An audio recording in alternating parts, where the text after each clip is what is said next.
Laraba macijiya ce, duk dare tana rikidewa ta koma koren macijiya. Bayan ta koma koren macijiyar, sai ta rarrafa ta leƙa ɗakunan girkin makwabtanta. Ta zuba musu guba a abincinsu.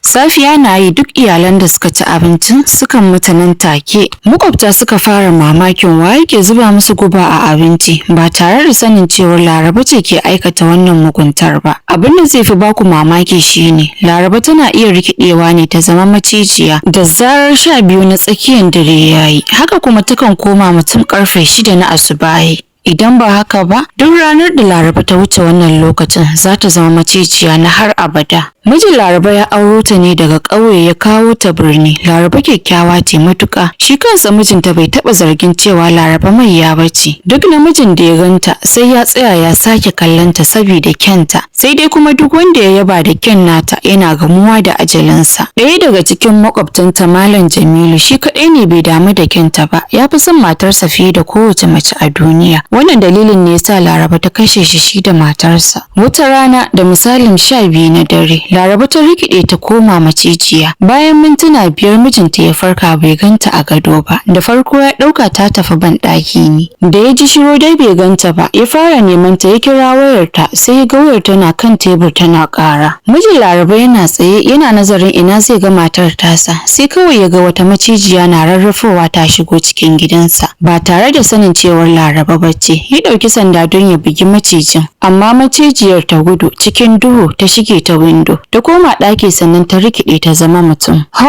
Honey, Laraba ta kira mijinta kamar babu abin da ya faru. Mijin ya dawo ɗaki da sauri ya tambaye ta ina kika tafi? Na duba ko ina ban ganki ba. Laraba ta yi masa ƙarya ta ce ina nan cikin wardrobe ne ina duba wani abu. Mijinta ya ce na duba wardrobe ɗin. Ta yaya hakan zai yiwu? Cikin yaudara, Laraba ta ce honi ka gaji ne kawai ka je ka kwanta. Washe gari, makwabtan Laraba suka samu labarin cewa wani makwabcinsu ya mutu. 'Yan sanda suka yi bincike amma ba su gano komai ba. Wannan shine karo na biyu kenan da mutum ke mutuwa a yankin ba tare da sanin dalilin abin da ke kashe su ba. Wata rana, Fatima kanuwar Abdul wato mijin Laraba ta zo musu ziyara. Ta same su lafiya sai dai ta lura da Laraba ba ta iya cin wani abinci sai dai abincin da aka keɓe wa mace.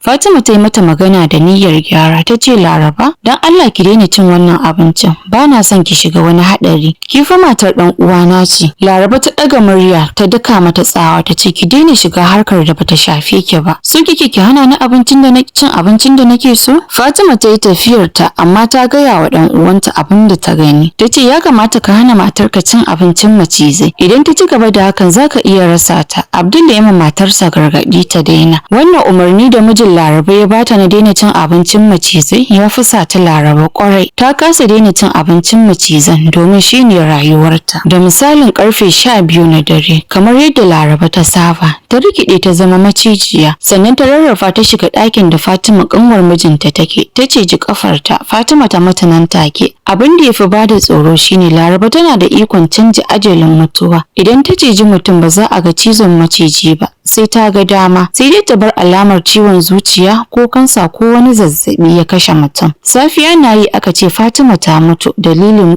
cutar zuciya wanda ake zargin tana da ita da dadewa kuma kowa ya gasgata hakan. Babu wanda ya zargi Laraba. Ranar haka Laraba ta zauna tana surutu tana kukan ƙarya tana cewa Fatima tamkar kanwata ce. Da mun san tana da matsalar zuciya da mun ɗauki mataki da dadewa tun kafin hakan ya faru. Bayan wasu kwanaki Laraba ta sake fita da daddare ta zama macijiya sai dai wannan karan ta shiga matsala. Jami'ai 7 ne aka tura don sa ido a anguwar saboda mace-macen da ake yi yayi yawa. Suka hango wani katon maciji mai girma yana gudu, suka bi sawun macijin da fitalunsu. Laraba dai ba za ta iya rikidewa ba saboda suna kallonta. Suka bi ta har suka bugi macijin, suka kama shi, suka saka shi cikin jikarsu da cewar za su je su dafa wannan maciji su ci amiya. Laraba na cikin jaka cike da tsoro. Ta san idan har bata rikide ba kafin 6 na asuba, za ta iya zama macijiya na har abada. Da jami'an tsaron suka kai checkpoint suka ajiye jakar suna hira. Sai Laraba ta ciji jakar da hakoranta har ta samu ramin fita a hankali. Laraba ta gudu ta nufi gidansu ta shige ta taka ta rikide ta zama mutum ta sa mijinta cikin fushi yana jiranta. Mijin Laraba ya ce, ina kika fito haka karfe 4 na asuba? Laraba ta ce, haba hawani, na fita yin addu'ar neman haihuwa ne, ina roƙon Allah ya ba mu yara. Mijin Laraba ya ce, ki daina fita da daddare ba tare da kin sanar da ni ba.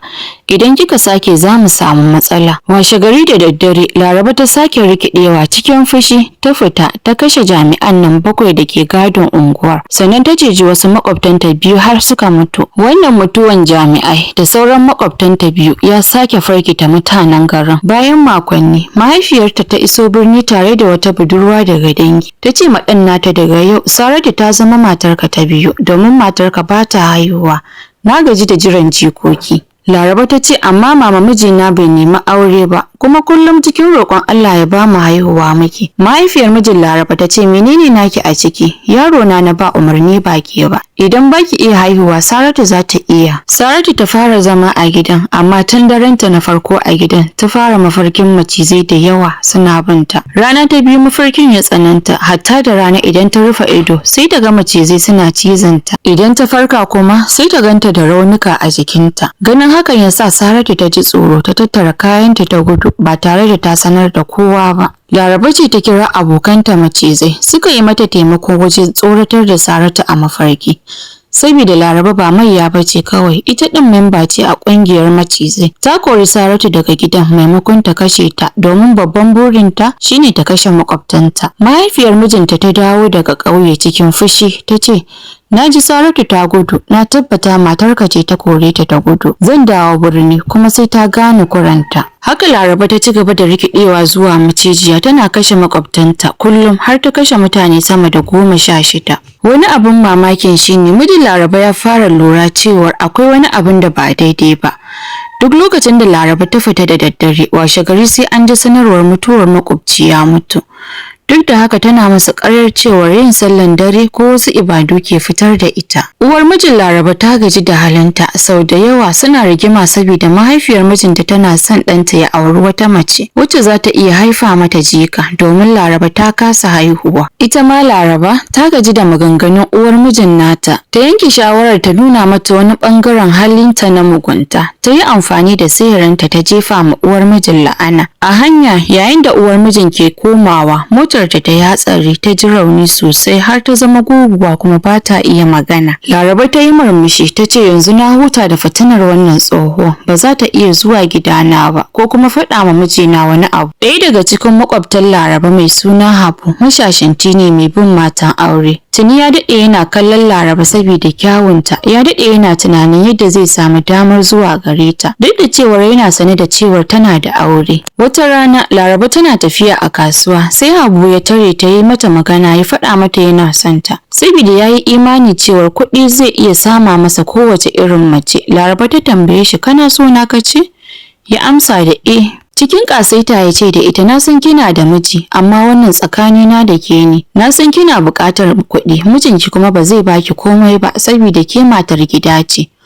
Mu manyan mutane muna ba ku abin da kuke so, domin mu ma mu samu abin da muke so. Laraba ta yi dariya a ranta tana cewa, wataƙila zan yi amfani da wannan mutumin a matsayin abinci na gaba, saboda ina jin yunwa. Ta nuna kamar ta yarda da shi, ta ce tana son sa kuma za su haɗu a gidansa da daddare. Laraba ta ce, kada ka damu, na daɗe ina kallon ka kuma ina jin yunwarka. Habu ya koma gidansa cikin murna yana faɗin, ta ce ina burge ta kuma tana jin yunwa na. Ba tare da sanin cewa Laraba tana nufin yunwar jini bane. Bayan ya natsu sai ya fara tunanin, ta yaya ma za mu haɗu da daddare maimakon da rana. Matar aure ce fa, dole tana tare da mijinta da daddare. Ko akwai wata hanya da take fita ba tare da saninsa ba? Sai ya yi dariya ba tare da lissafi ba, ya koma murna da shirin yadda zai more abin da ya daɗe yana tsammani. Bayan dare ya yi, wannan karan mijin Laraba bai yi barci ba. Laraba tana tashi ya bi ta a hankali ba tare da saninta ba. Ranar Laraba bata koma siffarta na macijiya da wuri ba, saboda ta yanke shawarar tafiya gidan Habu kafin ta canja siffa ta rikide. Mijinta yayi ta binta har ya ga shiganta gidan Habu makocinsa. Nan take zuciyarsa ta fashi. Yace, dama wannan ce silar fitan daren da take yi?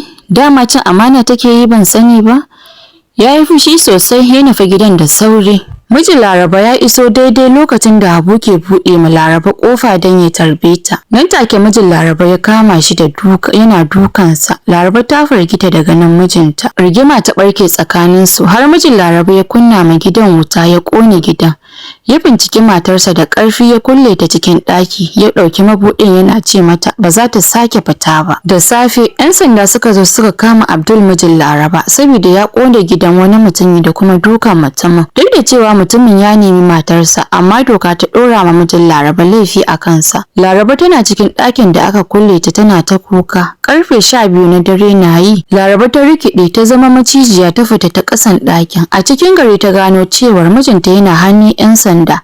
Saboda mutumin da ya ƙona masa gida, Laraba ta ji haushi sosai. Ta ce lalle wannan mutumin zai yi mutuwa cikin azaba. Laraba ta rikide ta koma mutum amma tana cikin ɓacin rai saboda makocinta Habu da ya kulle mijinta yanzu yana kurkuku, kuma gashi yanzu mijin nata yana zarginta da zina da wannan mutumin, duk da cewar ba abin da ya kai ta ba kenan. Ta so ta kashe shi nan take, amma ta san idan ta yi hakan yanzu 'yan sanda za su zargi mijinta, kuma hakan zai daɗa masa zama a kurkuku. Washe gari, makwabta suka fara ƙananan maganganu suna yi ma Laraba gulma da iskili. Ai ta je ta kwana da wani namiji, mijinta kuma ya kama ta dumu-dumu. Wasu kuma suna cewa ai wannan kyakkyawar macen dole ta ci amanar mijinta. Maimakon ma ya zargi matarsa, sai ya ƙone ma mutumin gidansa. Laraba ta ji duk maganganunsa cikin fushi ta ce yau ce ranar ku ta ƙarshe da za ku yi numfashi da gulma a duniya. Da yamma, Laraba ta tafi gidan makocinta ta roƙe shi da ya saki mijinta. Ta ce dan Allah ka sa a sake shi. Shi gogogan cikin isa ya ce mata ai kin ga abin da mijinki yayi wa gidana ko? Amma ki sani ni mai kuɗi ne, zan gyara gidana kuma zan saki mijinki amma da sharaɗi ɗaya. Laraba ta tambaye shi wani sharaɗi kenan, ya ce idan kin yarda mu kammala abin da muka kusa farawa. Habu ya ce idan kin yarda da hakan, ni ma zan yarje ma 'yan sanda su saki wannan mijin naki ya samu 'yanci. Kuma kada ki damu yanzu ai yana kurkuku, babu wanda zai kama mu.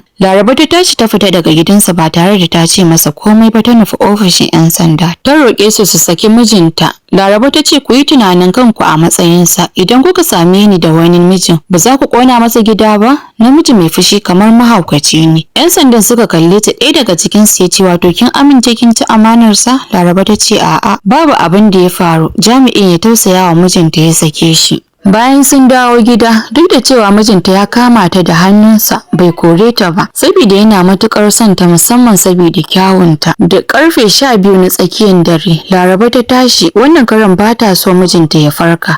Sai ta sanya masa barcin da ba zai iya farkawa ba. Ta rikide ta zama macijiya. Ta tafi gidan mata biyun nan da ta ji suna yin gulmanta.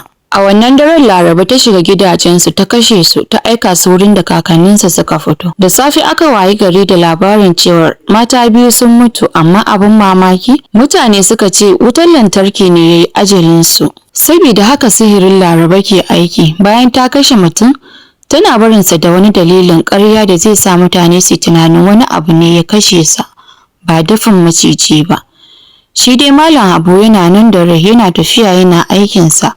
Kuma Laraba ta rantse cewa wata rana sai ta kashe shi, amma ba yanzu ba, saboda idan ta kashe shi da wuri mutane za su zargi mijinta. Bayan wasu kwanaki, wata mace mai suna Hasina ta zo gidan Laraba da sako daga uwar macizai, wato Hasina ma macijiya ce. Ta gaya wa Laraba cewar uwar macizai ta ce tana ɓata lokaci da yawa wajen aiwatar da aikinta. Uwar macizai ta ce me yasa baki gama da makwabtanki ba har yanzu? Laraba ta ce da ita da murya ƙasa-ƙasa, Hasina ki rage murya. Ba abu bane fa mai yiwuwa, ba zan iya kashe kowa rana ɗaya ba. Cikin fushi Hasina ta ce aiko ya kamata ki gama da su. Kina tuna sakamakon rashin cika umarni kuwa? Daga nan Hasina ta ce ma Laraba, zan zauna tare da ke na wasu kwanaki kafin in koma wurin uwarmu. Hasina tana tare da su, sai dai bayan 'yan kwanaki ta faɗa soyayya da mijin Laraba. Kaka masu sauraron mu, za mu dakata a nan. Idan wannan shine karanku na farko zuwa wannan channel tamu mai albarka, ku taɓa mana alamar subscribe, alamar like, alamar ƙararrawa domin samun ci gaban wannan labari da kuma sabbin labaranmu da zarar mun ɗora.